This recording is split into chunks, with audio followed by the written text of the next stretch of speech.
Hey, I'm Ryan Curran, and this is my throwing activity for Kinesiology 404.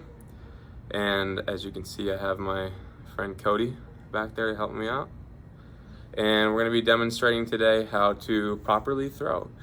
And this is something that I've done at my job. I'm a PE assistant for elementary school, so I've taught 3rd, 4th, and 5th graders throwing techniques. And here we go. So we'll start with tennis balls because that's a pretty easy ball to be able to learn how to throw with. It's a little better than starting with a baseball because it's not hard. So if a kid misses and gets hit in the face, they don't end up going to the nurse's office.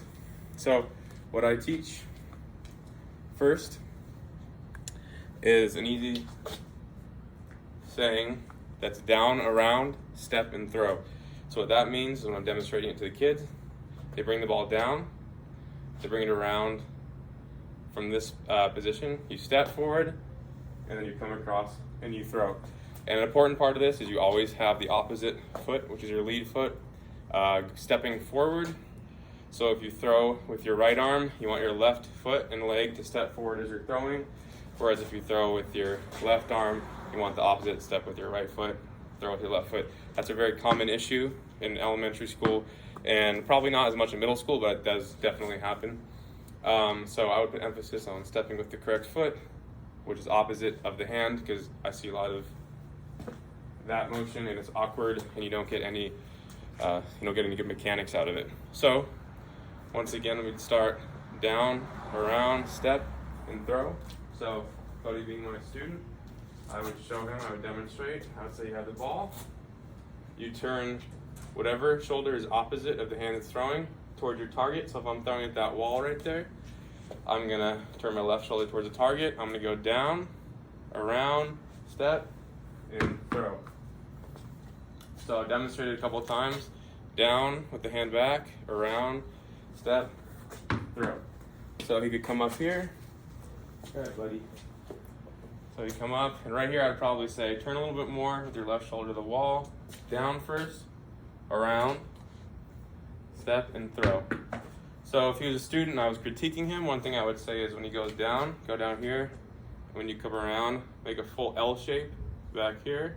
So you get a 90-degree angle, and then you come across the top and take that step and throw. So go ahead, Cody. Beautiful, like a professional pitcher. And that down, around, step, and throw is something that I had learned prior from a teacher that I was working with. And those cues seem to work very, very well. And it's really easy to remember: down, around, step, and throw. Down, around, step, and throw. So from there, I would have a few kids come up with the class, and I would probably have them go back and forth. So for example, I'd say, Cody, can you please come up and stand about 10 feet away from me? And then I would do, see if we can both get in frame.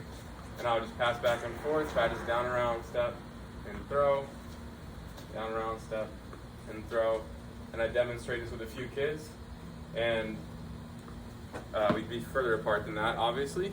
And I would hopefully have kids that were making mistakes, because when kids make mistakes, it's a good learning opportunity to point out exactly what they're doing wrong.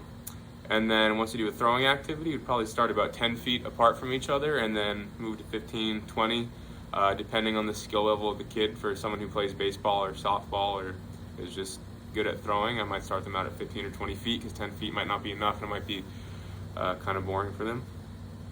And then I'd move from there to an activity that involves throwing, which obviously you can do full sports like baseball, but I would prefer something that is specific to throwing, kind of something like